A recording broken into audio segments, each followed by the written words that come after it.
शेष लीला ना छाड़ाया शेष लीला वैष्णव शरीरा प्राकृत सदा स्वभाव पुराधारे वैष्णव शरीरा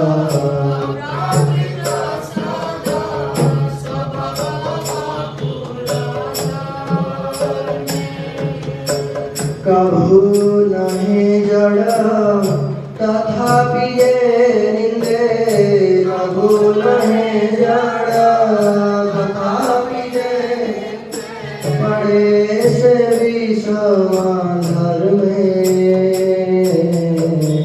पड़े से भी समाधर में कभू नहीं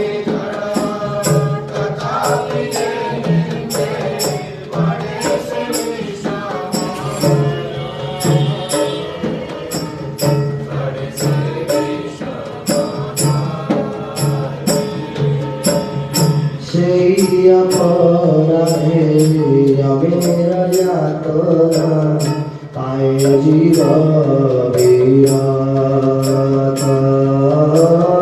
से अपराधे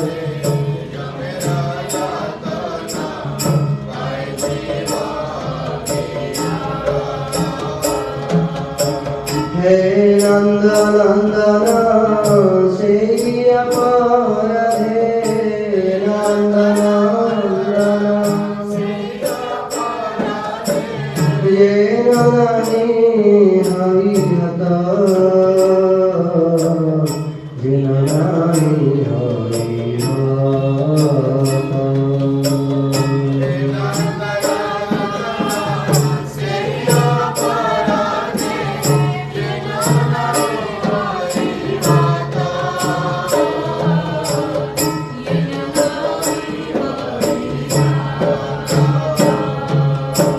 वैष्णव शरीर तुम्हारा वैष्णव वैभव तुम्हारा मन करुण दया तुम्हारा वैष्णव वैभव तुम्हारा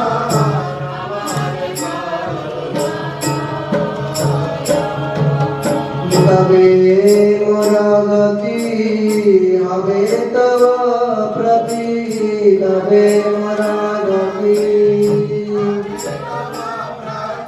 तबे मोरा गति हवे तव प्रति तबे मोरा गति पाव तव पद छाया पाव तव पद छाया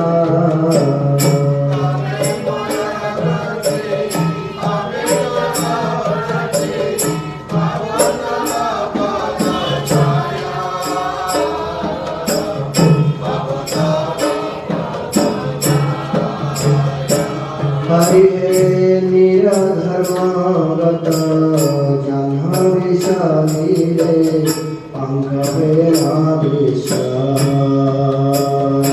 हरे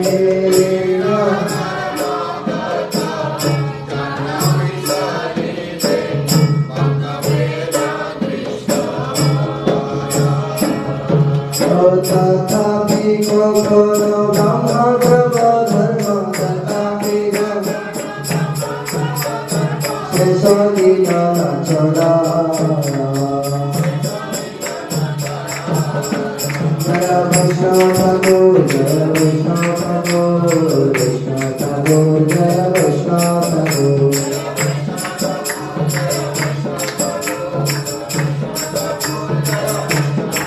भक्ति सारंग शिला गोस्वामी महाराज भक्ति सारंग शिला गोस्वामी महाराज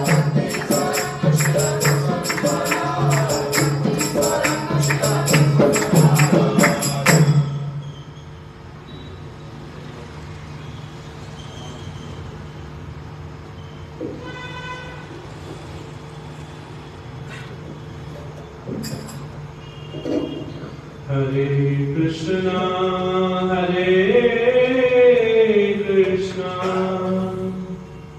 Krishna Krishna, Hare Hare,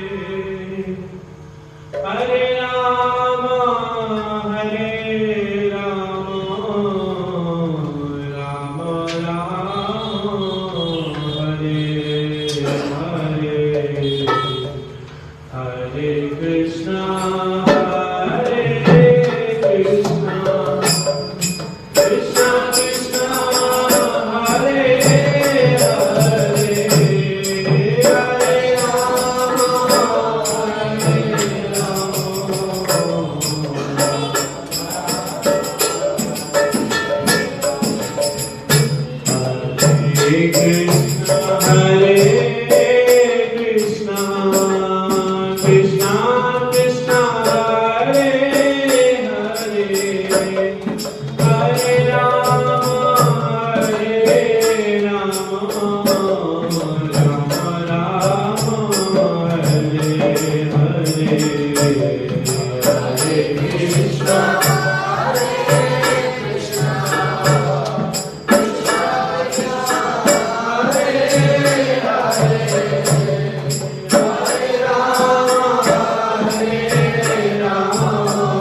Krishna, Krishna Krishna, Hare Hare, Hare Rama, Hare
ज्ञानतिमिरान्धस्य ज्ञानाञ्जनशलाकया चक्षुरुन्मिलितं येन तस्मै श्रीगुरुवे नमः। वाञ्छाकल्पतरुभ्यश्च कृपा सिन्धुभ्य एव च पतितानां पावनेभ्यो वैष्णवेभ्यो नमो नमः। श्रीकृष्ण चैतन्य प्रभु नित्यानंद श्री अद्वैत गदाधर शिवासादि गौर भक्त वृंद। हरे कृष्णा कृष्णा कृष्णा हरे हरे, हरे राम राम राम हरे हरे। मैं सबसे पहले अपने गुरु पाद पद्म नितलीला प्रविष्ट श्री श्रीमद् भक्ति वल्लभ तीर्थ गोस्वामी महाराज एवं नित्य लीला प्रविष्ट श्री श्रीमद भक्ति विज्ञान भारती गोस्वामी महाराज जी के चरणों में प्रणाम करके उनकी हृदय की कृपा की प्रार्थना करता हूँ। तत्पश्चात शिक्षा गुरुदेव नित्य लीला श्रीमद भक्ति वेदांत नारायण गोस्वामी महाराज, नित्य लीला प्रविष्ट श्री श्रीमद भक्ति वेदांत त्रिविक्रम गोस्वामी महाराज एवं नित्य लीला प्रविष्ट श्री श्रीमद भक्ति वेदांत वामन गोस्वामी महाराज जी के चरणों में भी प्रणाम करके उनकी हेतु की कृपा की प्रार्थना करता हूँ। यहाँ उपस्थित श्रीपाद माधव प्रिय प्रभु के चरणों में भी मैं अपना प्रणाम ज्ञापन करता हूँ और अन्य अन्य समस्त वैष्णव अपने चरणों को खुरी कहते हैं। और यहाँ पे उपस्थित समस्त वैष्णवों को मैं यथायोग्य अपना प्रणाम करता हूँ। और यहाँ आज जिनकी शुभ आविर्भाव तिथि है, नित्य लीला प्रविष्ट श्री श्रीमद भक्ति सारंग गोस्वामी महाराज जी के चरणों में भी मैं अपना प्रणाम करके उनकी हेतु की कृपा की प्रार्थना करता हूँ। जैसे हमारे महाराज जी सब समय बोलते थे कि महाप्रभु ने और पंचतत्व भक्ति ठाकुर जी और गोरक्ष बाबा जी महाराज, इन सब ने क्या किया था, प्रभुपाद जी को स्वप्नादेश किया था कि आप क्या करो, प्रचार करो। लेकिन उन्होंने कहा था, प्रभुपाद जी ने, मेरे पास जनबल धनबल कुछ भी नहीं है तो मैं प्रचार कैसे करूं। तो उन सब ने कहा था कि आप चिंता मत करो, हम सब कुछ भेजेंगे आपके पास। तो हमारे महाराज जी बताते थे कि जब श्री भक्ति, उनकी बहुत सारी बातें हैं, मैं सिर्फ उनकी शिक्षा मूलक 2-4 बातें बता रहा हूँ, लेकिन कैसे वो मठ में आए वो सब हम बार बार सुनते भी हैं, बाकी प्रभु जी सुनाएंगे। सिर्फ मैं 1-2 बातें शिक्षा मूलक जो महाराज जी उनके प्रति बोलते थे उनको सिर्फ स्मरण करने का प्रयास करता हूँ। और उनमें से जैसे फिर प्रभुपाद जी के समय ऐसा नियम था कि जब भी वो लोग, जैसे पत्रिका छपती थी, गौड़िया और अन्य अन्य पत्रिकाएं, तो 2 लोग जाएंगे उनका वितरण करने के लिए बाहर, मठ से बाहर। तो उस समय जब श्रील भक्ति सारंग गोस्वामी महाराज, तब उनका नाम था श्री अतुल चंद्र बंदोपाध्याय। तो उसके बाद उनका मठ में नाम था अतुल चंद्र वनचारी। तो उनको श्रील भक्ति प्रकाश अपराकृत अरण्य गोस्वामी महाराज जी के साथ उनको भेजा गया पत्रिका वितरण करने के लिए। उस समय क्या हुआ, उस समय जैसे पत्रिका के बीच में ही प्रभुपाद जी, श्रीला भक्ति ठाकुर, श्रीला गोक्ष बाबा जी महाराज, जगन्नाथ बाबा जी महाराज, इनकी जो कुछ फोटोज वो रखते थे पत्रिका के बीच में ही। छपती नहीं थी, वो ऐसे ही प्रिंट करके उसके बीच में रखी हुई थी कि वो कैसे हैं। वो ही जैसे ये ग्रंथ भागवत है तो ये कौन है, भक्त भागवत, उसी बुद्धि से वो रखते थे। क्योंकि महाराज जी बोलते थे, प्रभुपाद जी के समय में कभी भी किसी गुरु वर्ग का वो चित्र अपने ग्रंथ में, पत्रिका में छपने नहीं देते थे। क्यों? लोग इधर उधर फेंकेंगे, उनका अपमान करेंगे, इसलिए उनके बीच में फोटो रखी हुई थी छोटी सी। तो जब किसी व्यक्ति ने देख के बोल दिया कि ये तो भागवत जो है भगवान से अभिन्न है, इसमें एक साधारण व्यक्तियों की फोटो की रखी हुई बीच में, तब श्री भक्ति सारंग गोस्वामी महाराज जी, जो कि उस समय अभी उनका संन्यास नहीं हुआ, तो उन्होंने क्या कहा, उस समय श्री भक्ति प्रकाश अरण्य गोस्वामी महाराज वो कुछ बोल नहीं पाए, यद्यपि वो उनसे सीनियर हैं, पहले मठ में आए, लेकिन वो कुछ बोल नहीं पाए उस समय उसका उत्तर। तब श्री भक्ति सारंग गोस्वामी महाराज ने क्या कहा कि मैंने जहां पर अपना सिर झुकाया है और तुम लोग कैसे हो कि यदि मैं कहीं पे, क्योंकि श्री भक्ति सारंग गोस्वामी महाराज बहुत ही उच्च कुल के ब्राह्मण थे। जैसे हमने कल सुबह ही सुना, सुबह कथा में सुनते हैं कि प्रभुपाद जी के समय, उस समय बहुत ही ज्यादा जातिवाद बहुत अधिक था, कुलीन ब्राह्मणों की अधिक प्रधानता होती थी। बाकी जो ब्राह्मण हैं लेकिन छोटे क्लास के हैं, उनकी कम वैल्यू होती थी। जो बंदा था जिसने बोला था वो भी ब्राह्मण था।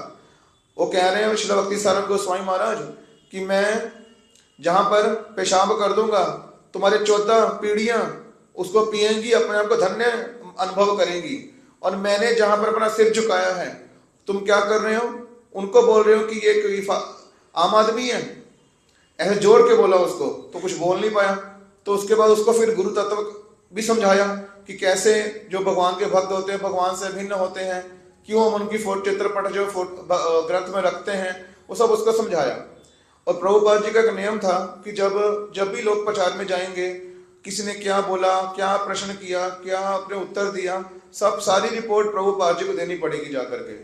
तो उस समय चूंकि श्री भक्ति प्रकाश अरण्य गोस्वामी हमारे वो सीनियर हैं, उन्होंने आकर सारी रिपोर्ट जब प्रभुपाद जी को दी, तो प्रभुपाद जी ने बोला, उन्होंने बोला प्रभुपाद जी को कि वो व्यक्ति ने ऐसे ऐसे प्रश्न किए, मैं तो कुछ बोल ही नहीं पाया, लेकिन जो नया आया है ब्रह्मचारी, जो अतुल चंद्र प्रभु, ये नए जो आए हैं मठ में, इन्होंने उसकी जुबान को बंद कर दिया।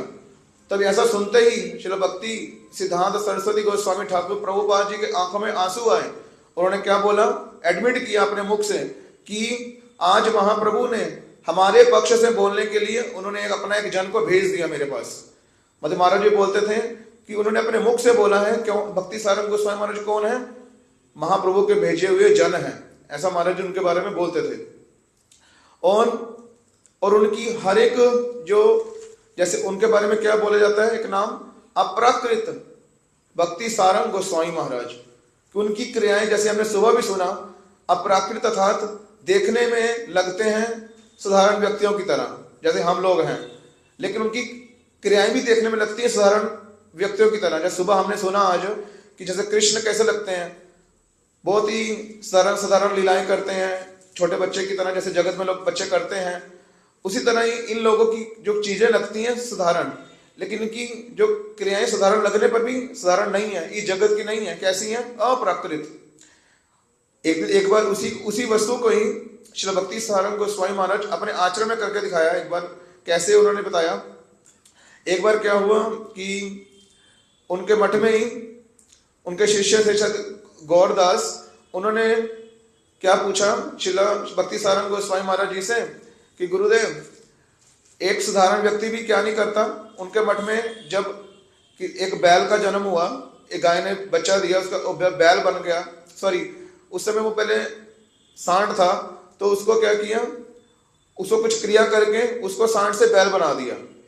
तो यद्यपि ये ब्राह्मण लोग कभी नहीं करते ऐसा कार्य, और भक्ति सारंग गोस्वामी महाराज जी कौन है? उच्च कुलिंग ब्राह्मण है। तो उन्होंने पूछा कि महाराज, यदि आप घर पे होते तो ऐसी क्रिया कभी करते? ये तो मलेच्छों का कार्य है, मलेच्छ लोग ऐसा कार्य करते हैं। तो उन्होंने क्या उत्तर दिया अपने मुख से, हम लोग भी मलेच्छ हैं, हम लोग हैं अप्राकृत मलेच्छ, अर्थात जो भी क्रिया यदि भगवान की सेवा के लिए करनी पड़ेगी उसको हम अवश्य ही करेंगे, चाहे देखने में खराबी लगती हो क्यों ना हो। यद्यपि ये सब उच्च अधिकार वाले जो भक्त हैं वो लोग ही कर सकते हैं, हम जैसे उनको अनुकरण करने जाएंगे तो हम उल्टा अपराध करके मरेंगे। वो लोग ऐसी बातें बोल सकते हैं। उन्होंने क्या कहा कि यदि इस बैल के द्वारा क्या करेंगे, हम अपने खेतों में इनसे काम करवाएंगे, उन खेतों के द्वारा क्या करेंगे, जो भी उपज होगी उसको गुरु वैष्णव की सेवा में, भगवान की सेवा में लगाएंगे, तो इससे क्या होगा, हमारी हरि भक्ति होगी, और ये जो बैल है ये भी सेवा में लगेगा, इसका भी मंगल होगा। इसी बुद्धि से हमने ऐसा किया। क्रिया लग रही देखने में बड़ी खराब, लेकिन उनकी जो क्रिया है देखने में लग रही खराब, लेकिन उनके पीछे जो उद्देश्य है बड़ा ही भगवान की सेवा को लेकर उद्देश्य है उनका। इस तरह उनकी सारी क्रियाएं कैसी हैं, अप्राकृत। कभी क्या करते हैं, देखने में लगेगा बहुत ही खराब। इनकी जैसे हम बोलते हैं कि वैष्णव की कुछ कुछ क्रियाएं का हमें अनुकरण नहीं करना, क्योंकि उनका अधिकार अलग है, हमारा अलग है। तो एक बार क्या हुआ कि जो गरीब व्यक्ति, मूंगफली बेचने वाला गरीब व्यक्ति, वो क्या देगा, उससे भी जबरदस्ती मूंगफली ले ली। तो हमारे जो परम गुरु श्री भक्ति दत्त माता गोस्वामी महाराज वो भी साथ में थे। उन्होंने बोला, महाराज तो गरीब है, इससे क्यों ऐसे जबरदस्ती करनी है, अगर गरीब है तो क्या एक मंगल ना करूं, इसकी सेवा वस्तु को लेकर, ये तो अपने आप सेवा कभी करेगा नहीं, सब समय रोता ही रहेगा, इसकी वस्तु को लेकर के भगवान की सेवा में ना लगाऊं। तो उन्होंने उससे भी जबरदस्ती करके सामान लिया और क्या किया, आकर के गुरु वैष्णव की सेवा में लगाया उसको, ताकि क्या हो, उनका मंगल हो जाए। इस तरह उनकी सारी क्रियाएं कैसी थी, अप्राकृत। और वैष्णव के प्रति उनकी कैसी आदर बुद्धि थी। जब वो अस्वस्थ हो गए और अब ये वो जैसे इंडियन टॉयलेट है उसमें बैठ नहीं सकते वो, तो उस समय मायापुर में इंडियन टॉयलेट की व्यवस्था भी नहीं थी, उस समय सब लोग खरीद लें ऐसी व्यवस्था नहीं थी। तो उस समय हमारे महाराज जी श्रील भक्ति विज्ञान भारती गोस्वामी महाराज, उन्होंने क्या किया, तो उस समय उनके लिए कुछ, पहले बैंत का बनाया था, जो कोमड़ बनाया था पहले बैंत का बनाया था ना, जो उन्होंने स्वीकार नहीं किया भक्ति सारंग गोस्वामी महाराज जी ने। तो उन्होंने, हमारे महाराज जी ने तो बैंत का एक कोमोड इंग्लिश टॉयलेट उसको मार्केट से खरीद कर लाए, ताकि महाराज जी इस पर आराम से बैठकर अपना जो भी मल त्याग करना कर लेंगे। तो क्योंकि उनको नीचे बैठने में सुविधा हो रही है श्रील भक्ति सारंग गोस्वामी महाराज जी को, लेकिन उन्होंने बोल दिया महाराज जी को, ये मेरे द्वारा कभी संभव होगा नहीं, मैं यहाँ बैठूंगा और वैष्णव लोग मेरे मल को परिष्कार करेंगे, ऐसा कभी भी मैं स्वीकार नहीं करूंगा। और वो बैठे भी नहीं, उनको इतनी सारी असुविधा है, तब भी इन्होंने उसको स्वीकार नहीं किया। तब महाराज जी ने क्या किया, एक सीमेंट का परमानेंट एक गड्ढा खोद के उसमें उसके ऊपर सीमेंट का एक परमानेंट बना दिया, ताकि वो मल त्याग करेंगे अपने नीचे चला जाएगा, किसी को साफ करना पड़ेगा ही नहीं। उसी पे ही वो उन्होंने बैठना स्वीकार किया। जैसे बाहर से लग रहे हैं कैसे ही बड़े ही सख्त हैं, बड़े ही सारे कार्य करने वाले हैं, लेकिन अंदर कितने नरम हैं, वैष्णव के प्रति कहती सेवा बुद्धि है उनकी, वो सब उन्होंने अपने आचरण से करके दिखाया। और बाकी हम श्रील प्रभु जी से सुनेंगे।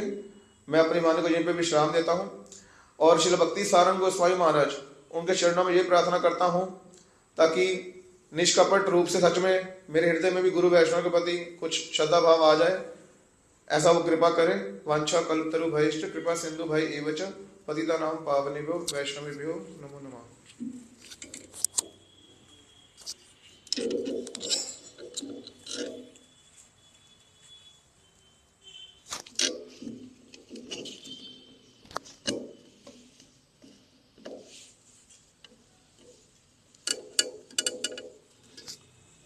ॐ अज्ञानतिमिरान्धस्य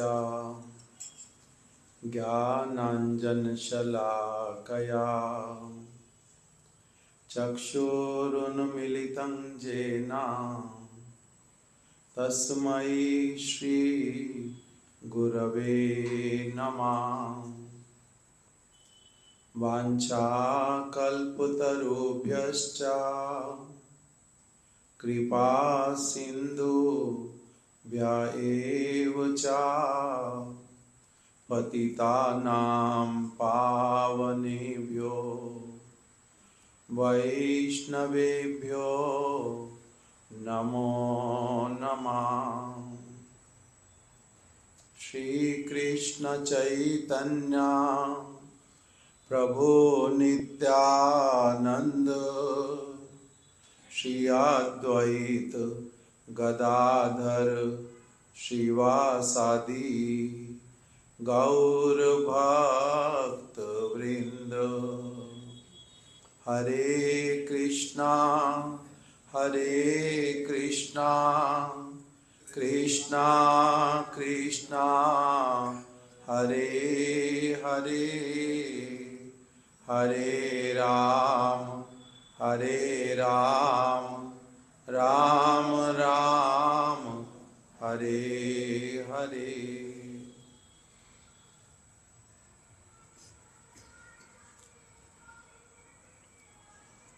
आज शिला प्रभुपाद भक्ति सिद्धांत सरस्वती गोस्वामी ठाकुर जी के जो एक विशेष उनके अंतरंग सेवक शिला भक्ति सारंग गोस्वामी महाराज जी का शुभ आविर्भाव दिवस है। उन्हीं की ही हम लोगों ने अभी कुछ महिमा जो है वो श्रवण की है। इनका वृंदावन में एक स्थान है इमली तला।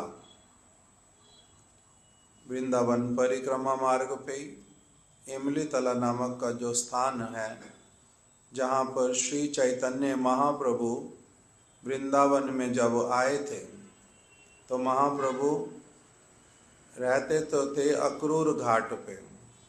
वहाँ पर गांव था उस समय, थोड़ा वहाँ कुछ लोग बस्ती थी, वहाँ रहते थे, किंतु वृंदावन में कोई रहता नहीं था उस समय।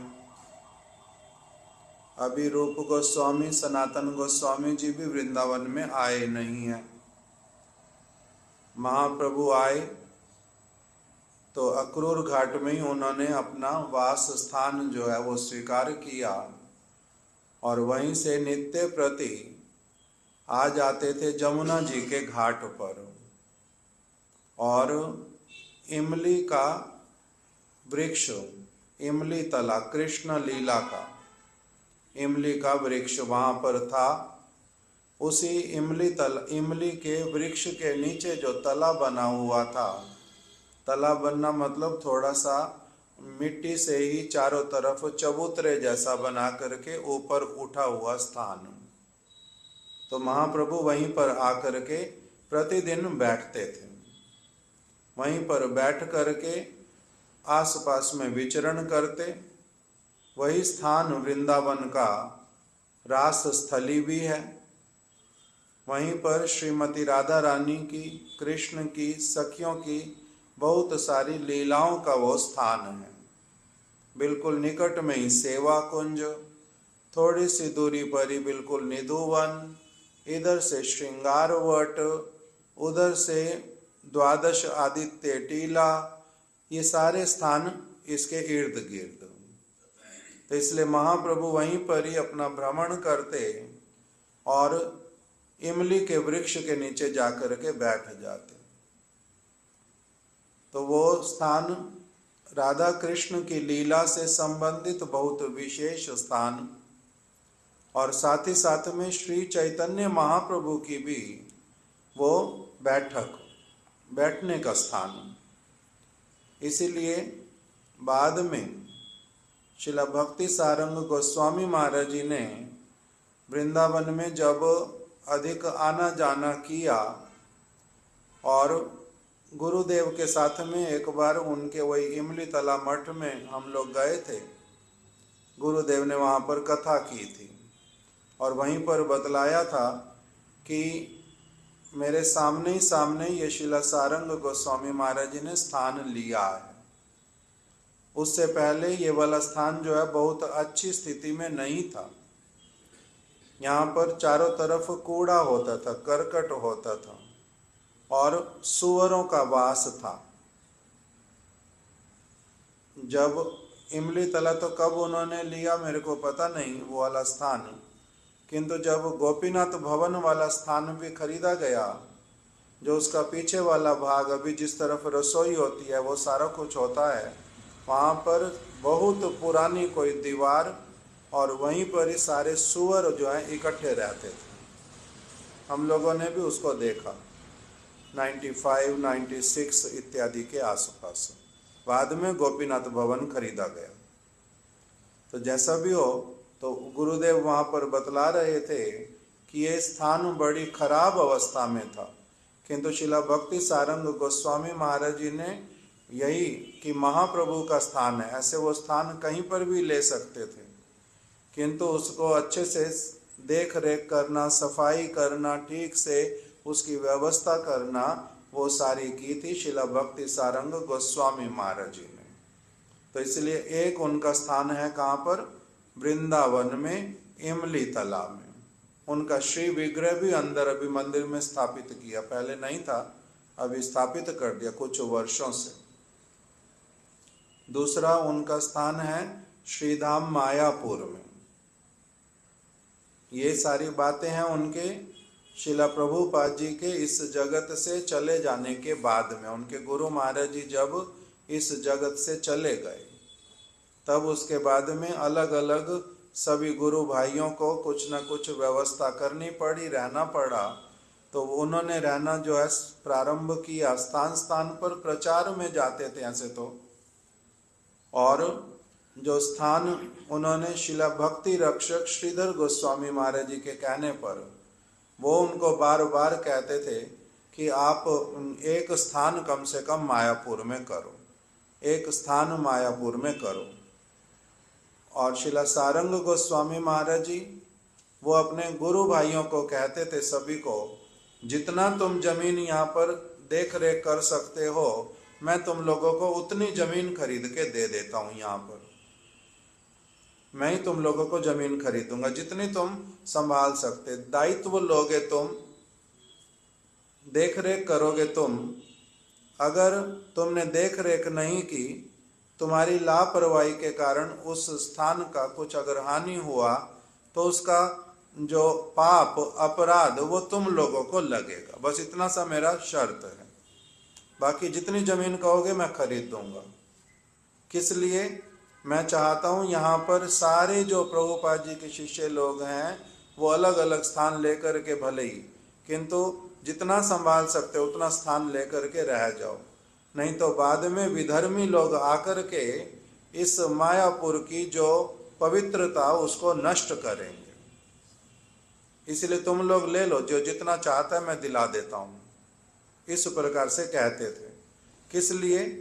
क्योंकि महाराज जी हम लोगों को बोलते थे वो गौड़िया मठ के नंबर 1 कलेक्टर, बहुत भगवान की सेवा के लिए, गुरु की सेवा के लिए जहाँ जहाँ जाते थे बहुत प्रकार से उनको भिक्षा में किस प्रकार से सामान लाना है इस विषय में वो बड़े दक्ष थे, और उनका आदर भी बहुत अधिक था, उनकी पर्सनैलिटी भी बहुत विशेष थी।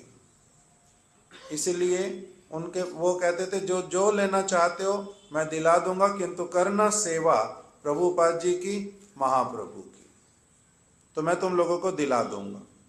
इस प्रकार से पुनः पुनः कहते थे। इसलिए अपना स्थान किंतु करना नहीं चाहते थे, स्थान करना चाहते नहीं, किंतु उनको शिला भक्ति रक्षक श्रीधर गोस्वामी महाराज जी ने जब बार बार कहा तो उन्होंने अपना एक स्थान मायापुर में भी किया। वो स्थान भी महाप्रभु की लीला से विशेष रूप से संबंध युक्त। उनके उस स्थान पर क्या हुआ था? वहाँ वो स्थान है नंदन भवन आचार्य, नंदन आचार्य भवन। महाप्रभु के परिकर नंदन आचार्य, वो उनका घर था, बहुत बड़ा बगीचा था साथ में। नंदन आचार्य जी वहीं पर रहते थे। और श्री नित्यानंद प्रभु सबसे पहले जब नवद्वीप में आए तो वही नंदन आचार्य प्रभु के घर में, नंदन आचार्य जी के घर में जो है वो रुक गए थे, वहीं पर रुके। और महाप्रभु उनको ढूंढते ढूंढते कि कोई महापुरुष नवद्वीप धाम में आए हैं, कोई महापुरुष आए हैं, मैंने इसको स्वप्न में देखा है, वो बहुत सुंदर रथ के ऊपर बैठ करके, बड़ा ही उनका दिव्य आभा, उनके दिव्य कांति शरीर से आ रही है, ऐसे वाले महापुरुष कोई नवद्वीप में आए हैं। पहले भेजा था ढूंढने के लिए श्रीवास पंडित को और हरिदास ठाकुर को। वो लोग स्थान स्थान पर, घर घर में, आश्रम आश्रम में, वन में, गंगा के तट पर, सब जगह ढूंढा, उनको कोई मिला नहीं। आकर के बोलते प्रभु जिस प्रकार के चिन्हों वाला आपने कहा कि कोई महापुरुष आया है, वैसे वाला तो कोई भी मिलता नहीं है। किंतु महाप्रभु ने जाकर के नंदन आचार्य जी के घर में पहुंच करके क्या किया था? वही नित्यानंद प्रभु को ढूंढ निकाला था। नित्यानंद प्रभु छिप करके बैठे थे कि मेरे प्रभु गौर सुंदर यदि कृष्ण हैं तो वो अपनी आप ही मेरे को, मेरे विषय में जान करके मेरे को ढूंढ लेंगे, मेरे को मिलेंगे। तो वही नंदन आचार्य भवन में मिले थे पहली बार महाप्रभु और नित्यानंद प्रभु इस जगत की लीला में। तो इसलिए उन्होंने जो नवद्वीप में अपना स्थान बनाया वो भी एक बहुत विशेष स्थान पर, इसलिए उसका नाम है नंदन आचार्य भवन। वहीं पर उन्होंने विग्रह स्थापित किए बाद में गौर नित्यानंद प्रभु, इसलिए उनके मंदिर में गौर नित्यानंद वहां पर बड़े सुंदर रूप में, वहां पर भी और इमली तला में भी। तो इमली तला में उनका स्थान, वो भी महाप्रभु राधा कृष्ण की एक विशेष लीला स्थली। और जो नवद्वीप मायापुर में भी स्थान बनाया, एक बनाया गंगा के तट पे, दूसरा बनाया यमुना के तट पे। यहाँ इमली तला का जो है द्वार खोलेंगे, एकदम से सामने क्या दिखाई देगा? पूरा यमुना जी। और उधर जो मायापुर में बनाया उसका द्वार खोलेंगे, सामने ही साथ साथ क्या दिखाई देगी? गंगा देवी। एक गंगा के तट पर, एक यमुना के तट पर, ऐसे करके अपने दोनों स्थान उन्होंने बनाए। हमारे महाराज जी बोलते थे कि जिस समय मायापुर में उन्होंने स्थान बनाया, सबसे पहले क्या करेंगे? वहां पर भूमि पूजन करेंगे। भूमि पूजन करेंगे, उसके लिए सभी वैष्णवों को बुलाया। उनके बहुत सारे गुरु भाई एकत्रित हुए।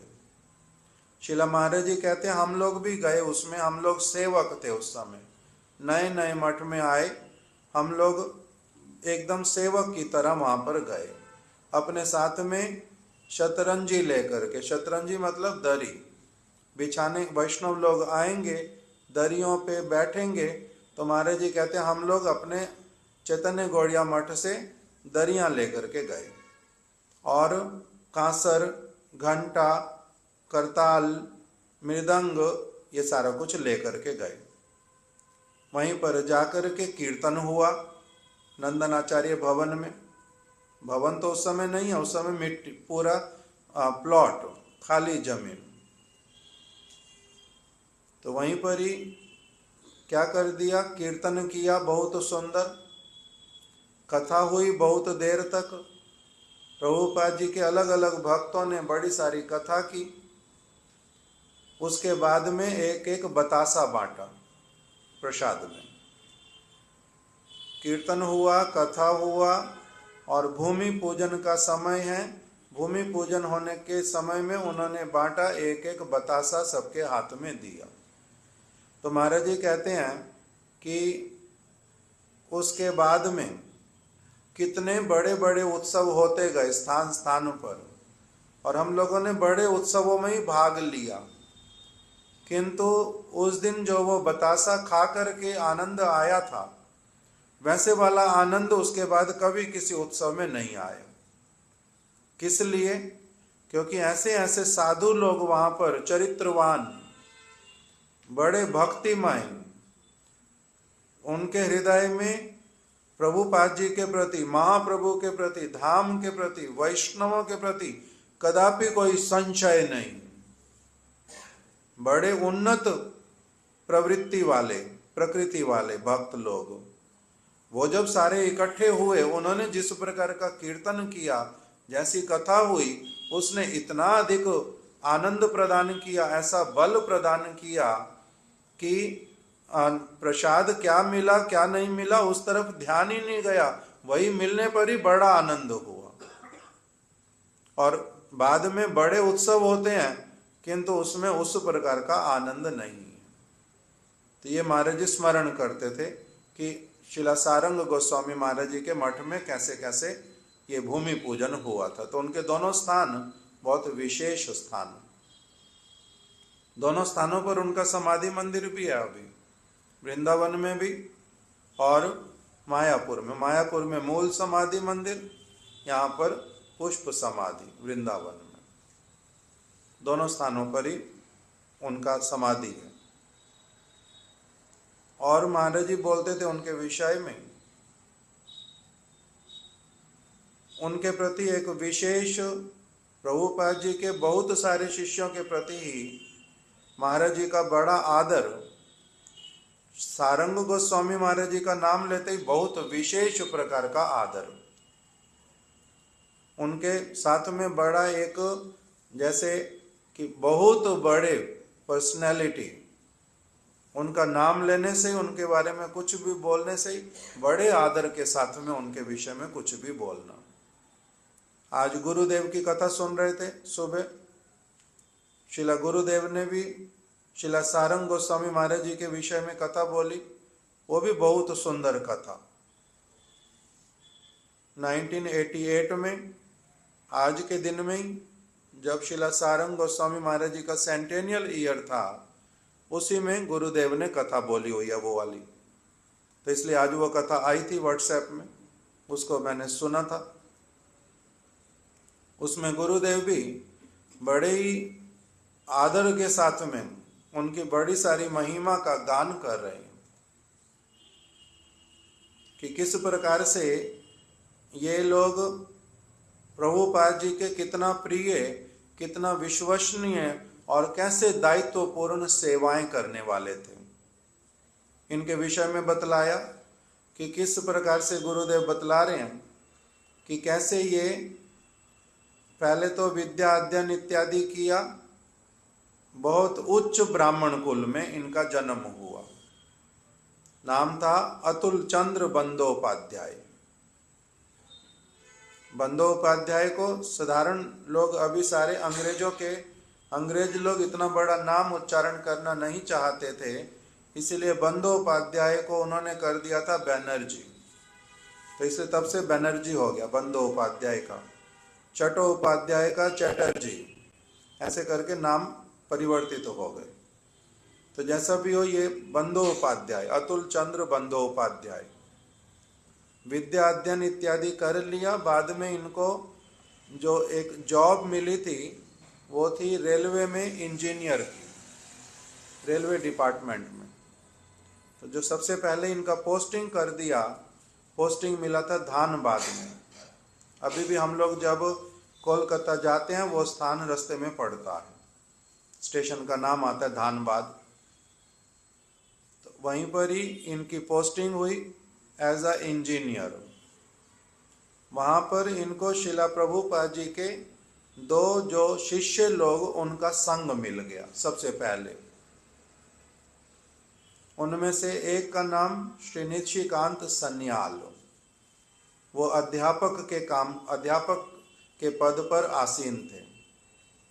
और दूसरे एक भक्त थे जिनका नाम सेम, इनका भी अतुल चंद्र, उनका भी अतुल चंद्र, किंतु उनका नाम था दत्त, अतुल चंद्र दत्त, वो प्रभुपाद जी के शिष्य।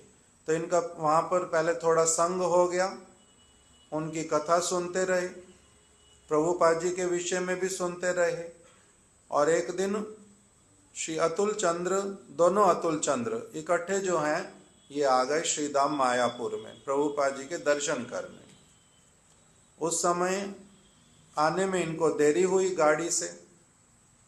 मायापुर में उस समय आने पर बहुत पैदल चल करके पहले जाना पड़ता था, कोई सड़क इत्यादि भी ठीक से नहीं थी। तो इसलिए घाट तक तो आ गए, फिर जैसे कैसे धूप में चलते चलते पहुंचे जब चैतन्य मठ में। वहां पर उस समय बहुत कम लोग ही रहते थे, प्रसाद इत्यादि सबका हो चुका था, 2-2:30 बज गई थी, सभी लोग विश्राम कर रहे थे। ये पहुंचे तो वहां पर हमारे परम गुरुदेव शिला भक्ति प्रज्ञान केशव गोस्वामी महाराज जी बैठे हुए थे। उनका नाम था उस समय श्री विनोद बिहारी ब्रह्मचारी। उन्होंने इनको देखा, इनके होठ सूखे हुए, चलते चलते आए हैं, गर्मी में बहुत, इसलिए साथ साथ में इनको आसन दिया, जल दिया, थोड़ा सा कुछ खाने के लिए दिया। पहले अच्छे से बड़ा प्रीतिपूर्वक वार्तालाप किया और इन लोगों को कहा कि आप लोग स्नान करके आ जाओ, उसके बाद में प्रसाद पा लेंगे। तो इन लोगों को स्नान करने के लिए भेज दिया। शिला गौर किशोरदास बाबा जी महाराज जी की समाधि के सामने राधा कुंड नामक जो एक सरोवर, वहां पर स्नान करने के लिए भेज दिया। उसके बीच में ही परम गुरुदेव ने अकेले अपनी आप से उनके लिए रसोई बना दी। गुरुदेव उसका बार बार वर्णन करते थे, क्यों क्या कि कहते थे कि हम लोग सारंग गोस्वामी महाराज जी जब मिलते तब यही बात बतलाते थे, यही बात बतलाते थे कि कैसे उन्होंने क्या किया, हमारे लिए थोड़ी देरी में ही बहुत अच्छी तरह से रसोई बना दी अपने हाथ से। भूख लगी थी बहुत तेज, उस समय जो उन्होंने बना दिया। बंगाल में अभी तक भी इस तरह से लोगों का नियम है।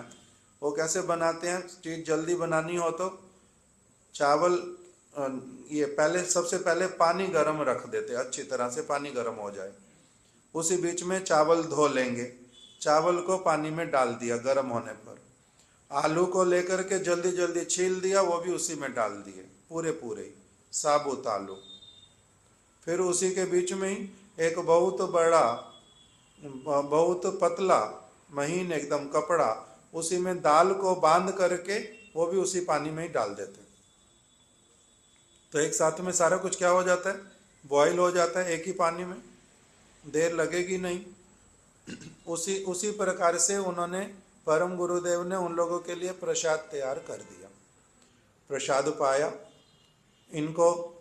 युवा अवस्था हमारे परम गुरुदेव का भी उस समय, और बड़ा मधुर व्यवहार, उसको देख करके इन्होंने, बड़ा इनके मन में आनंद हुआ कि मैंने तो आपके गुरुदेव के बारे में सुना, शिला भक्ति प्रभुपाद जी के विषय में, किंतु आप लोगों को भी उस इतना अधिक, अभी आप बहुत पुराने नहीं हैं, मठवासी नए हैं, किंतु तभी आपका व्यवहार और आपका ये सेवा करने का परिपाटी इतना आनंदित करने वाला है।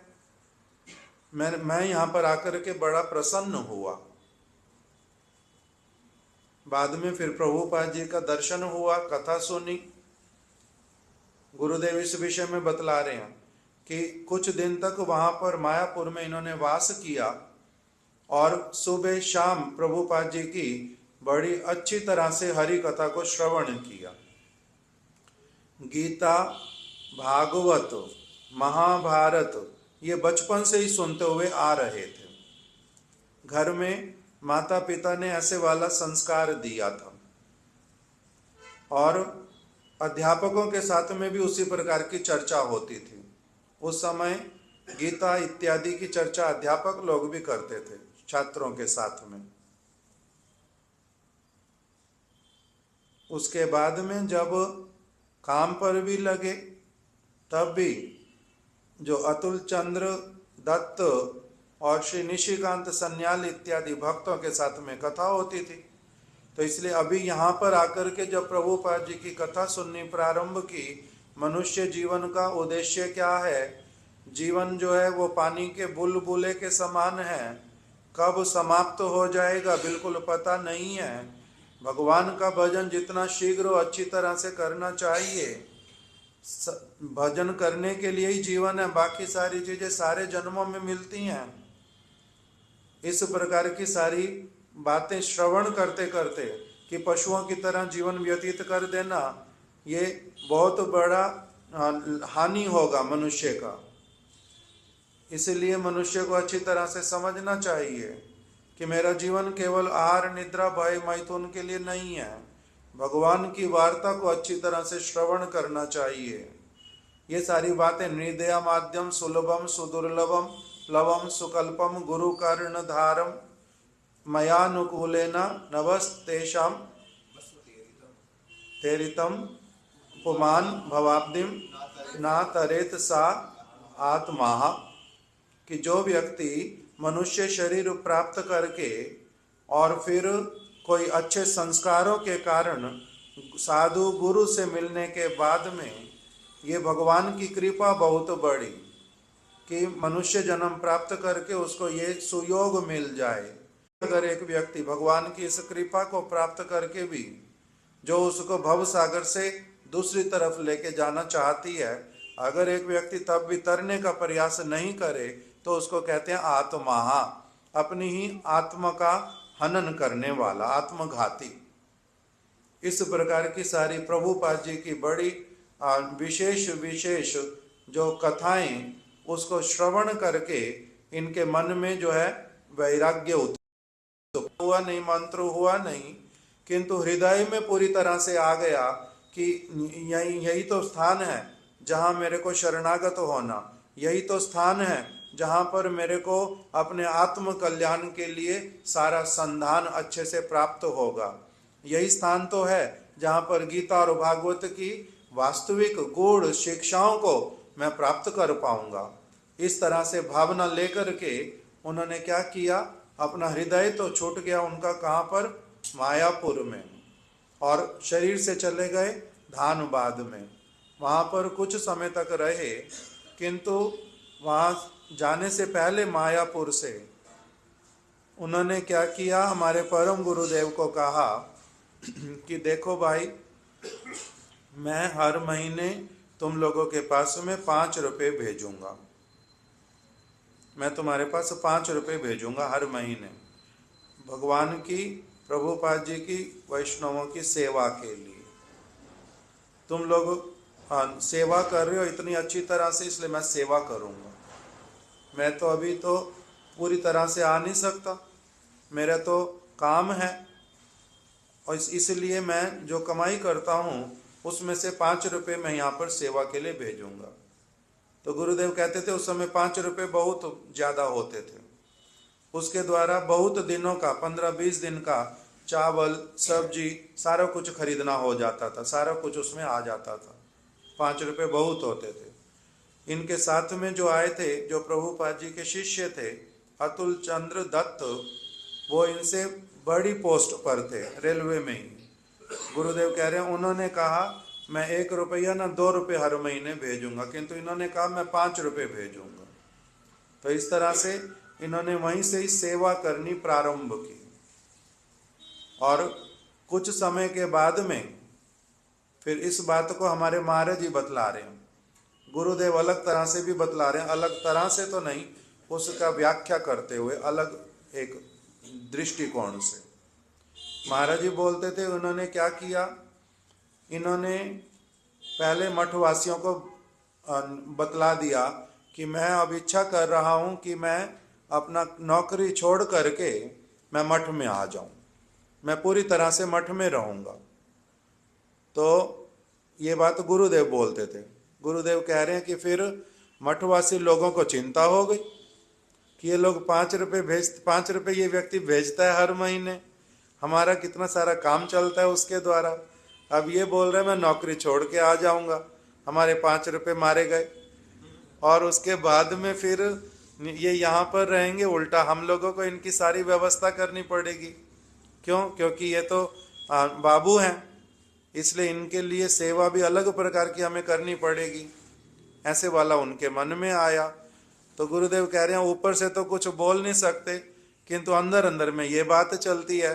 तो इनको कहते हैं कि अतुल चंद्र बाबू, आपको आने की जरूरत नहीं है, आप वहीं पर ही रह के भजन करो, प्रभुपाद जी का चरण आश्रय लेकर के करो, घर में रहने से भी अच्छे से भजन होता है, सभी लोग थोड़ा ना ऐसे साधु बन जाते हैं।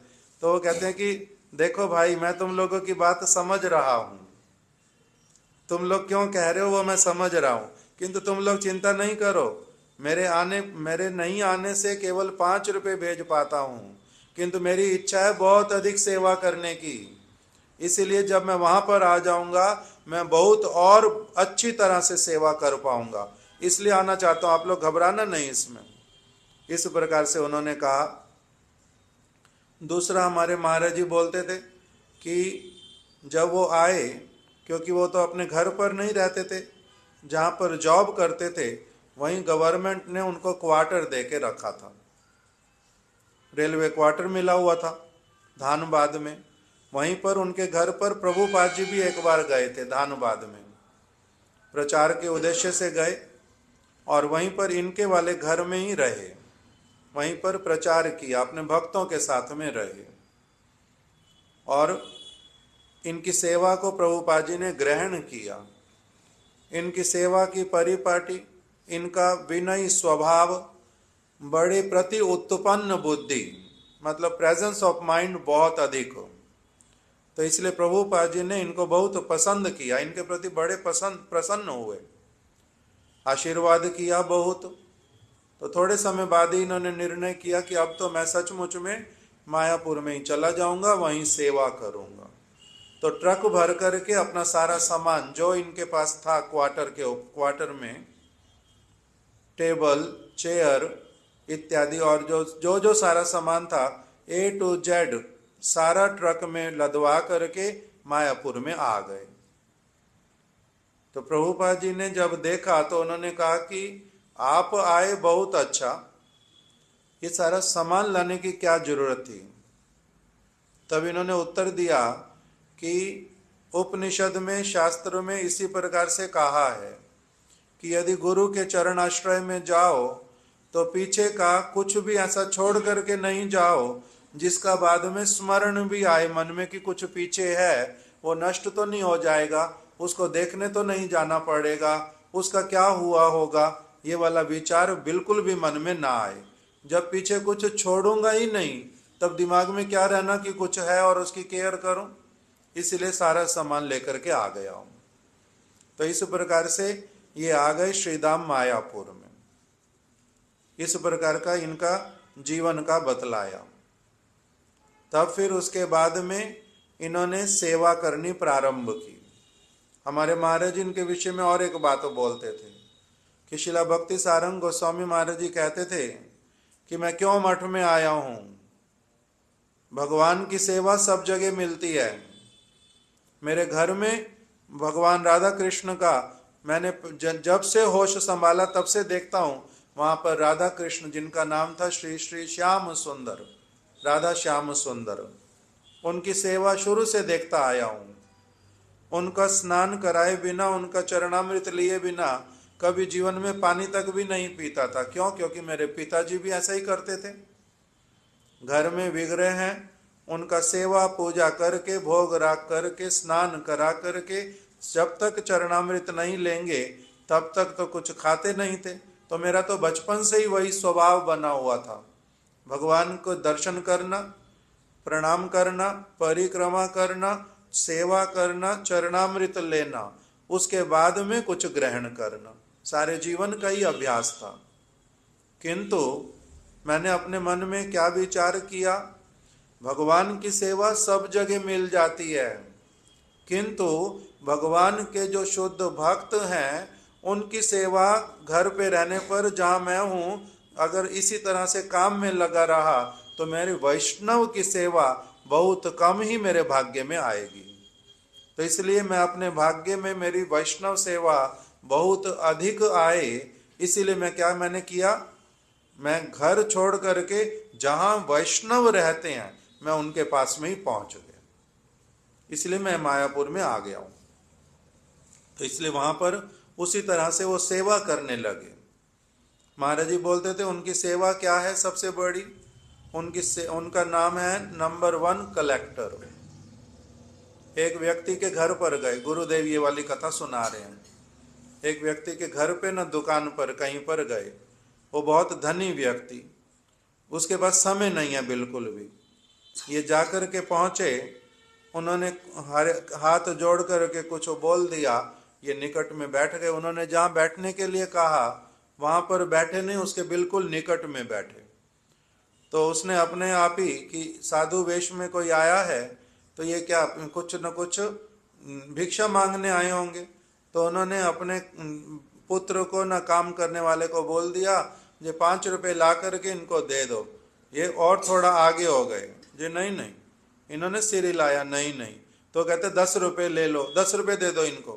तो उन्होंने फिर सिर हिलाया, नहीं 50 रुपए दे दो। तो ऐसे करते करते वो आगे आ गए बिल्कुल उनके पास में। तब तक उसने क्या कह दिया कि मेरे पास समय का बहुत अभाव है, बात अभी बिल्कुल नहीं कर पाऊंगा, आप 5000 रुपये इनको दे दो। तब भी इन्होंने सिर हिलाया, चाहिए नहीं। तो उन्होंने कहा कि स्वामी जी मेरे पास अभी पंडित जी मेरे पास बात करने के लिए समय नहीं है, मैं बहुत व्यस्त हूं। तो इन्होंने कहा मैं तो तुम्हारे को कुछ देने आया था, कुछ तुम्हारे से लेने आया नहीं, तो बाद में ले पाऊंगा। आ गए। लगभग 1 वर्ष के बाद में वहां पर पहुंचे, तब वही ढूंढ रहे हैं कि वो सेठ जी कहाँ हैं, वो दुकान कहाँ पर है। बार बार जब पूछ रहे हैं आसपास वालों से तो वो सेठ जी सामने ही है, इसलिए कोई कुछ बोल नहीं रहा। किंतु ये सेठ जी को पहचान नहीं रहे, क्योंकि वो बिल्कुल गरीब जैसे लग रहे एकदम। तब उन्होंने कहा कि पंडित जी आप बैठो, जिसके बारे में पूछ रहे हो मैं ही वही व्यक्ति हूँ। आप पिछले वर्ष मेरे पास ही आए थे, मेरे से ही बात हुई थी। उस समय मैंने कह दिया था मेरे पास समय नहीं है, आज मेरे पास समय है, अब मेरे को बतलाओ। तो कहते पहले इनसे पूछा तुम्हारा क्या ये ऐसे क्या अवस्था हुआ। तो कहते मेरा ऐसे ऐसे कोई मेरे को लूट लिया, मेरा सारा कुछ चला गया हाथ में से, ये हुआ वो हुआ, जो सब बताया। तब श्रीला सारंग गोस्वामी महाराज जी ने उनको बोला कि यही मैं कहने के लिए आया था कि जगत का धन आना और जाना, जीवन आना और जाना, यहाँ की कोई भी वस्तु स्थायी है नहीं। जो वस्तु स्थायी है उसी के बारे में बतलाने आया था। मैं तो तुमसे लेने कुछ आया नहीं था। तो इसलिए वो कुछ 5,000 रुपये देना चाहता था, वो लेके नहीं आया, लेने कुछ नहीं आया हूँ, तुम्हें पहले कुछ देने के लिए आया हूँ। इस प्रकार का उनका गुरुदेव ये वाली बात बतला रहे। दूसरा हमारे महाराज जी बताते थे, किसी स्थान पर गए, एक व्यक्ति के घर में बेल बजाई, उसने द्वार खोला, जैसे ही द्वार खोला अंदर चले गए।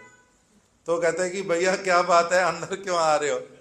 तो कहते हैं अंदर बैठो तब बात करते हैं।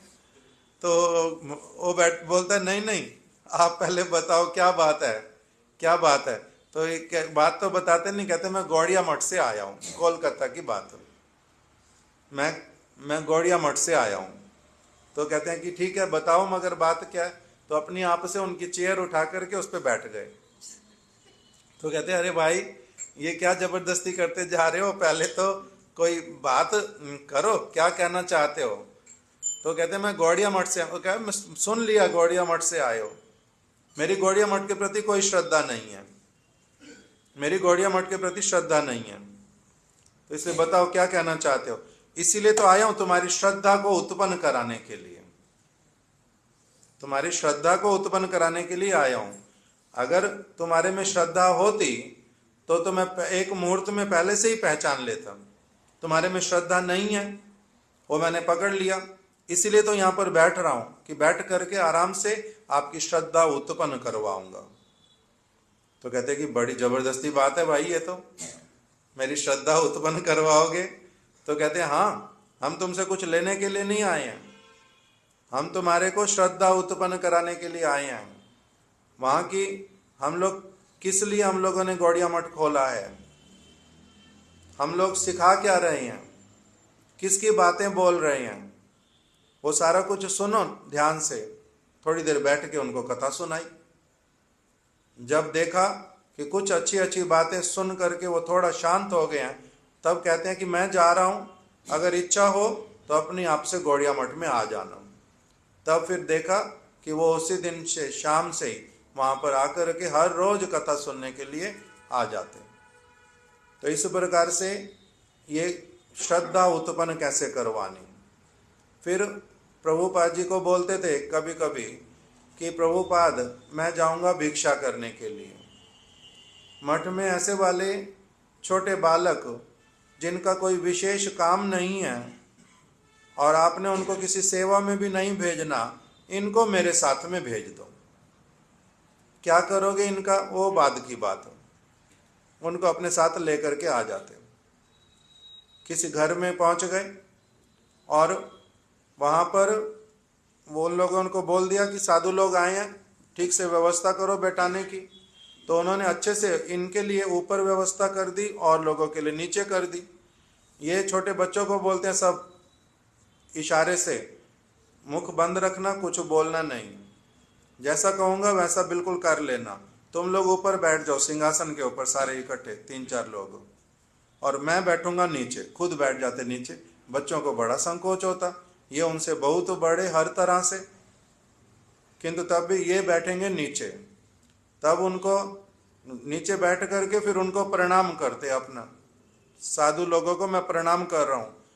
तब फिर जिनके घर में गए, थोड़ा कथा कर दिया, कीर्तन कर दिया, उनको कहने लगे कि देखो इनको साधारण मनुष्य समझना नहीं, ये लोग साधु हैं, भगवान का भजन करने के लिए आश्रम में आए हुए हैं, मैं भी इनके चरणों में बैठता हूँ, तो इसलिए इनको साधारण मानना नहीं, इनकी सेवा के लिए कुछ करो, सेवा के लिए व्यवस्था करो इनकी। तो उस तरह से सेवा के लिए कलेक्शन करके लाते थे। और किसी स्थान पर गए, एक व्यक्ति था SHO, अभी SHO बोलते, पहले पता नहीं कोई और नाम था। तो SHO के पास में गए कि मेरे को आपसे कुछ सेवा लेनी है। तो कहता है कि जो कहोगे वो कर दूंगा। तो वो कहता है कि आप जो सामान कहोगे ले दूंगा, पैसे जो कहोगे दे दूंगा।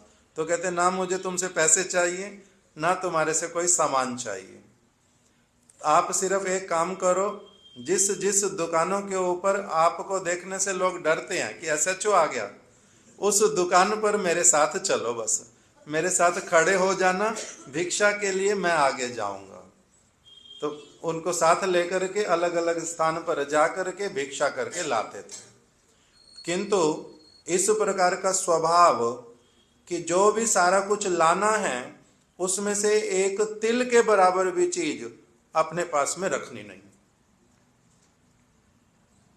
अपने पास तिल के बराबर चीज भी नहीं रखेंगे। क्या करते हैं, सारा कुछ दे देंगे। बाद में शिला माधव गोस्वामी महाराज जी भी इसी बात को अपने मुख से बोल रहे हैं। उनकी लेखनी में ये कथा में उनकी लिखा हुआ कि हमारे को जो कुछ मिलता था हम पूरा का पूरा ला करके मंदिर में दे देते थे। बाद में अपने लिए धोती चाहिए, अगर कभी कोई कुर्ता चाहिए, तो हम लोग वहाँ पर कुंज बिहारी जो मठ के सारी चीज़ों को देखते थे उनसे मांग लेते थे कि प्रभु एक धोती मिलेगी, प्रभु एक कुर्ता मिल जाएगा। इस प्रकार से इन लोगों का आचरण था। प्रभुपाद जी के लिए सबसे पहले जो कार की व्यवस्था वो भी इन्होंने ही की थी कि आप कोई साधारण व्यक्तियों जैसे जो लोकल ट्रांसपोर्ट उससे आपको नहीं भेजेंगे हम इधर से उधर। आप इतने सारे आश्रित जनों के गुरु हैं और आप कोई साधारण बाबा जी जैसे भी नहीं रहते हैं। आप हैं एक संप्रदाय के संरक्षक, संप्रदाय को मठ को रिप्रेजेंट करने वाले फाउंडर आचार्य हैं। तो इसलिए उनको उनके लिए गाड़ी की व्यवस्था की, कलकत्ता के किसी व्यक्ति को कन्विंस करके कि तुम्हारा बड़ा सौभाग्य होगा, तुम अगर इनकी सेवा के लिए मेरे को एक कार की व्यवस्था करवा दोगे। वो कार यहाँ पर फोटो में है। इसलिए प्रभुपाद जी को उस समय के लोगों ने कहना शुरू किया था कि ये नए युग के आचार्य। क्यों? क्योंकि प्रभुपाद जी कहते थे कि हम लोगों को, अगर हम लोग साधारण एकदम से बिल्कुल भिखारी जैसे रहेंगे तो जो कथा जो प्रचार हम करना चाहते वो लोग स्वीकार नहीं कर पाएंगे। इसीलिए वो लोग स्वीकार कर पाए, इसी भावना के साथ में इन्होंने इस प्रकार से किया था। और एक इनके जीवन का व्रत इन्होंने क्या लिया हुआ था, शिला सारंग गोस्वामी महाराज जी ने ठाकुर जी को जो भी भोग लगेगा, प्रसाद जब सामने आएगा, हर चीज को इकट्ठा मिला देंगे, कोई भी चीज अलग नहीं करते थे। यद्यपि हमारे गुरुदेव कहते हैं ये बात ठीक नहीं, उनके विषय में कहते नहीं थे, साधारण रूप में कहते थे कि कोई कोई मायावादी लोग हैं, वो सारी चीजों को कहते हैं कि क्या है, जीवा को स्वाद नहीं देना चाहिए। एक अहम ब्रह्म अस्मि, मैं ब्रह्म हूँ, एक ही है सारा कुछ। तो इसलिए खट्टा मीठा कड़वा ये सब क्या होता है, उस भावना से वो सारा एक मिला देते हैं। किंतु वैष्णव लोग ऐसा करते नहीं। किस लिए? वैष्णव लोग कहते हैं कि नहीं, भगवान जो है वो रस स्वरूप हैं और हर प्रकार के रस में भगवान ही अमृत की तरह वास करते हैं, तो इसलिए अलग अलग करके लेते हैं। इस प्रकार का गुरुदेव कहते थे। फिजी की ना मलेशिया की, दोनों में से किसी एक स्थान की कथा है जहां पर वो ऐसा बोल रहे हैं। हमारा धीरू भाई वृंदावन वाला वो गया हुआ था साथ में, वही ये बात बतलाता है कि गुरुदेव ने वहां पर इसके विषय में कथा सुनाई कि ऐसे हम लोग ऐसे वाले नहीं हैं जो सारे रसों को एक साथ मिला दें, ऐसे वाला बोलते थे। किंतु शिला सारंग गोस्वामी महाराज जी का एक और दृष्टिकोण है। वो ये नहीं कि हम ब्रह्म हैं, सारा कुछ ब्रह्म है, इस भावना से तो नहीं, किंतु जो उनके पास ठाकुर जी का प्रसाद आता वो सबको एक साथ मिला देते। चावल, खीर, करेला, रोटी, जो सब्जी दाल जो कुछ दोगे, चटनी, सारा कुछ एक साथ मिला दिया और फिर खाते थे। तो महाराज जी ने एक दिन उनसे पूछा, शिला भारती गोस्वामी महाराज जी ने, कि महाराज आप ऐसे खाते हो तो पता कैसे चलेगा किस चीज का क्या स्वाद है? तो कहते एकदम से उन्होंने बोला कि यही तो नहीं बताना जीव को कि क्या स्वाद होता है, इसको स्वाद नहीं लगने देना। फिर दूसरी बात उन्होंने बोली कि ये जीवा जो है ये क्या है? जीवा सबसे बड़ी शत्रु है इंद्रियों में से। इसलिए भक्ति विनोद ठाकुर जी ने कीर्तन लिख दिया, महाप्रसादे गोविंदे नाम ब्रह्मणे वैष्णवे स्वल्प पुण्यावतम राजन विश्वास नैव जायते। शरीरा अविद्या जाल, ये शरीर जो है ये अविद्या का जाल है। ये जाला जैसे होता है ना, जाला बना हुआ होता है मकड़ी का, तो उस प्रकार का ये जाला है। इसके भीतर में आत्मा है। शरीरा अविद्या जाल, जड़ इंद्रियां ताहे काल। इसमें जो जड़ इंद्रियां हैं, आंख, नाक, कान, मुख, जीवा, ये सारी इंद्रियां जो हैं ये क्या है? काल हैं। ये एक व्यक्ति को वो उल्टा खराब तरफ धकेलती हैं, अच्छी तरफ लेके जाती नहीं है। शरीर अविद्या जाल, जड़ इंद्रियां ताहे काल, जीवे फैले विषय सागरे। और जीव को क्या करती हैं? विश्व रूपी, विषय रूपी समुद्र में फेंकती हैं, बार बार बार बार। जीवे फैले विषय सागरे, तार मध्य जीवा अति लोभो मय सुदुर्मति। कह रहे हैं बाकी जो सारी इंद्रियां हैं उनमें से जीवा जो है वो सबसे दुष्ट। तार मध्य जीवा अति लोभोमय सुदुर्मति, उसमें लोभ बहुत अधिक है। और सुदुर्मति मतलब कि बहुत खराब चीज है ये सुदुर्मति। ताके जेता कठिन संसारे, इस जीवा को जीतना बड़ा कठिन है। इस संसार में इसको जीतना बड़ा कठिन है। इसलिए फिर कृष्ण बड़ो दयामय, भगवान कृष्ण बड़े दयामय हैं। इसलिए उन्होंने क्या किया है? कृष्ण बड़ो दयामय करिवारे जीवा जाए, इस जीवा के ऊपर तुम्हारी विजय प्राप्त हो जाए, तुम्हें इसका लोभ तुम्हारे को सताए नहीं। इसलिए भगवान ने अपनी आप से क्या किया है? अपना प्रसाद जो है वो जगत के लोगों को दे देते हैं, जिससे कि इनका जो लोभ है वो खत्म हो जाए, समाप्त हो जाए। इसलिए भगवान अपना प्रसाद देते हैं।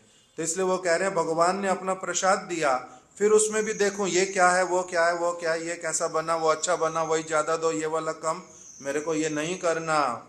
ये जीवा मेरी बड़ी शैतान है, इस शैतान को मैंने मौका बिल्कुल भी नहीं देना कि जो ये कहेगा वही करूंगा, मैंने नहीं देना इसको। इसलिए सारा कुछ मिला करके खाता हूं। दूसरा महाराज जी बोलते थे कि इनसे कभी भी पूछो, महाराज मैंने आज वो चीज खाई थी वो खराब बनी थी।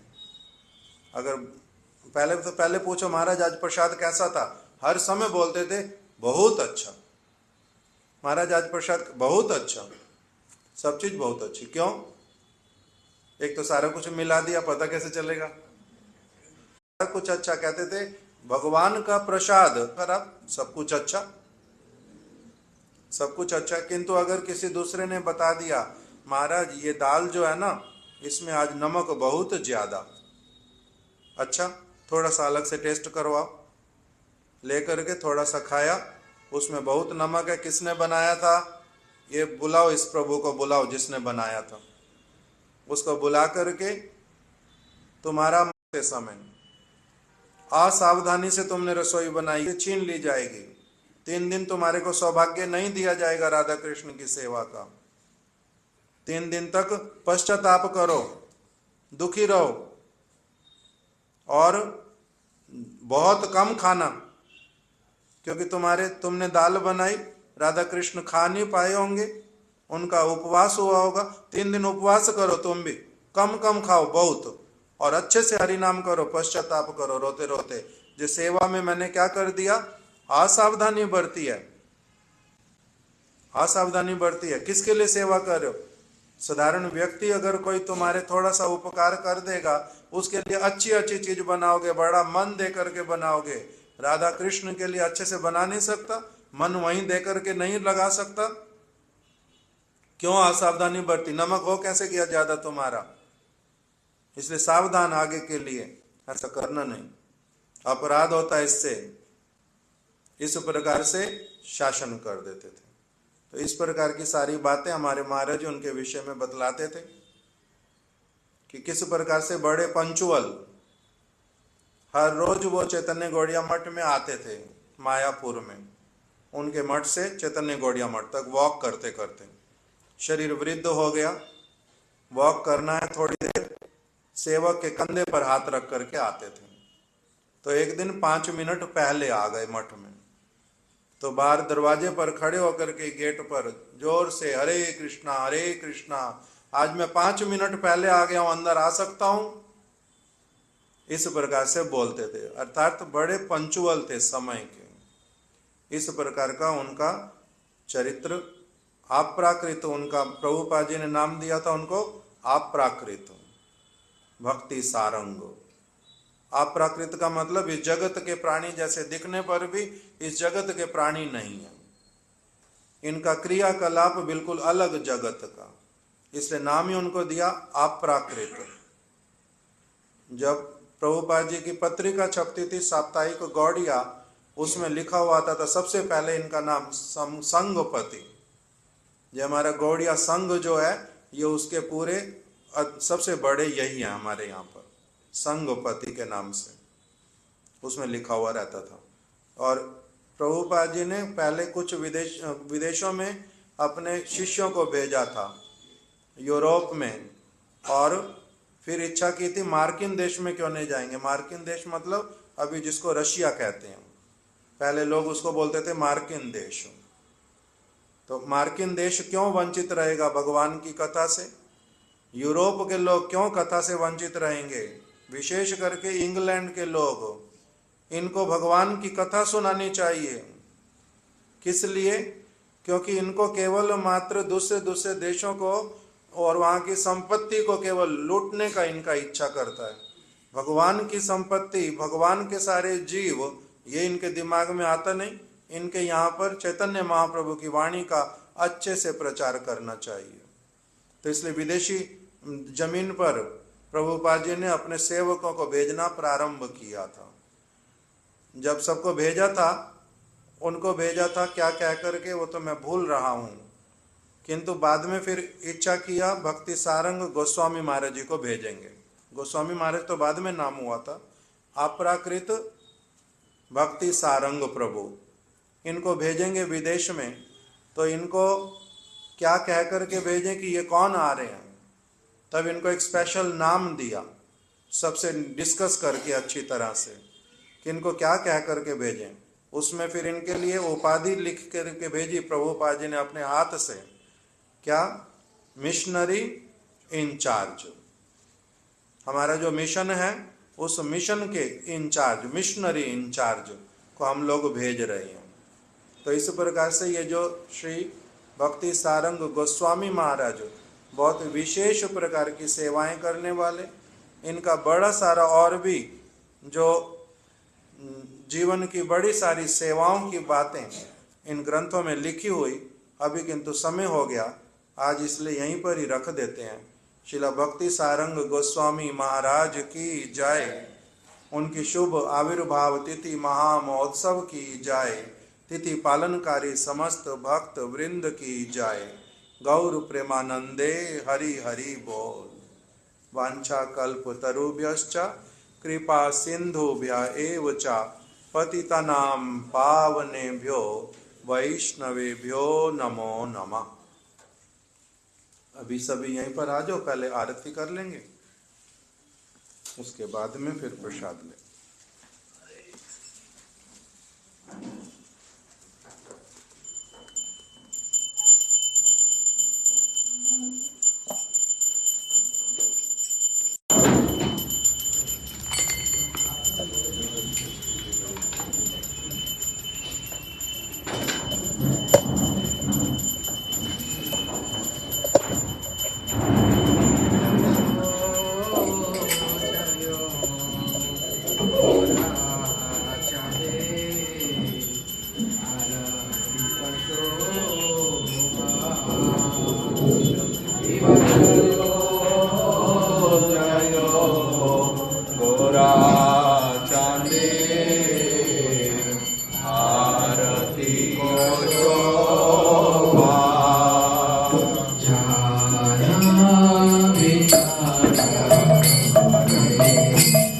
Jai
जय श्री श्री गौरांगो गांधार गिरिधारी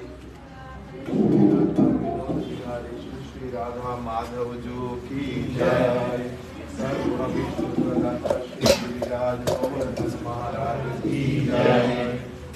नित्य लीला परिक्रम शिवपाल शिष्य भक्ति वेदांत नारायण गोसाई महाराज की जय। नित्य लीला परिक्रम शिवपाल शिष्य भक्ति वेदांत श्री विक्रम गोसाई महाराज की जय। नित्य लीला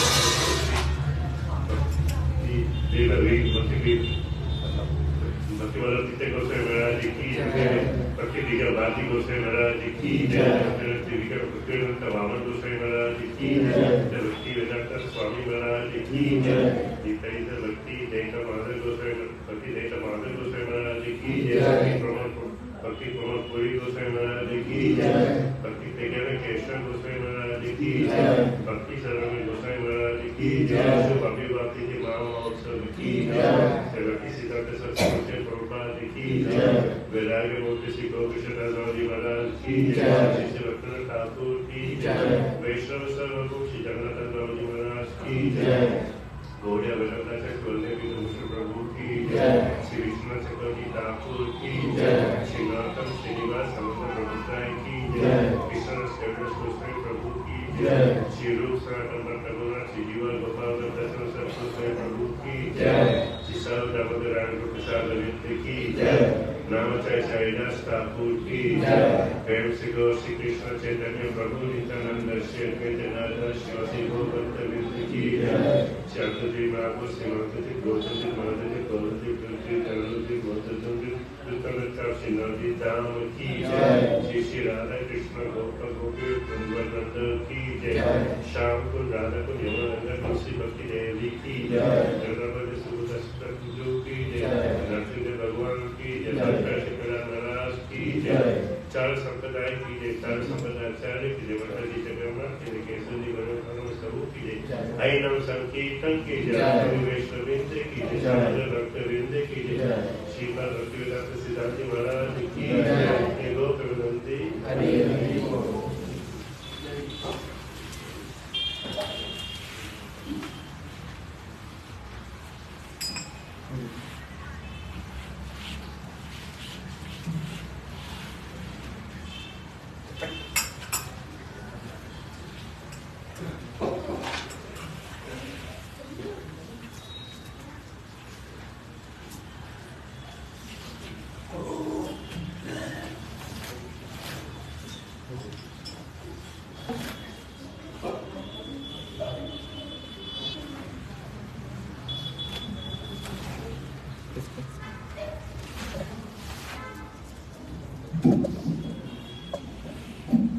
श्री वृंदा देवी तुलसी महारानी की जय।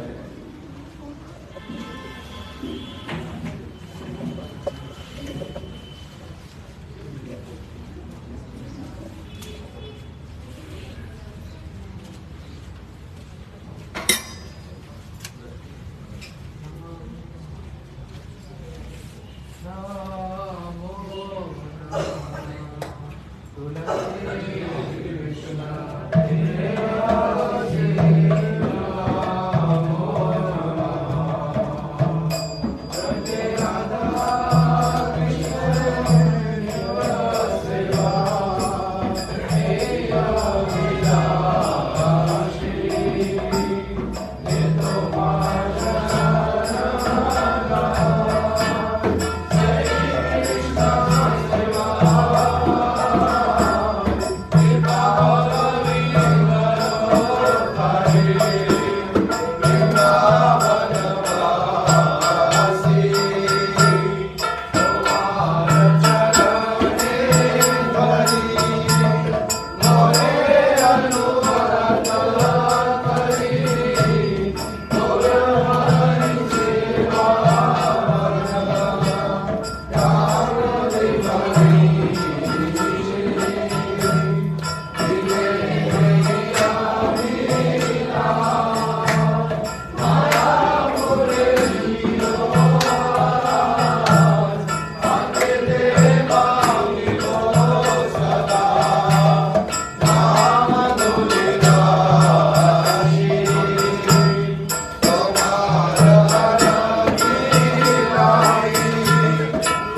कंदर्पिका गिरिधारी श्री राधा विनोद बिहारी श्री राधा माधव जो की जाए।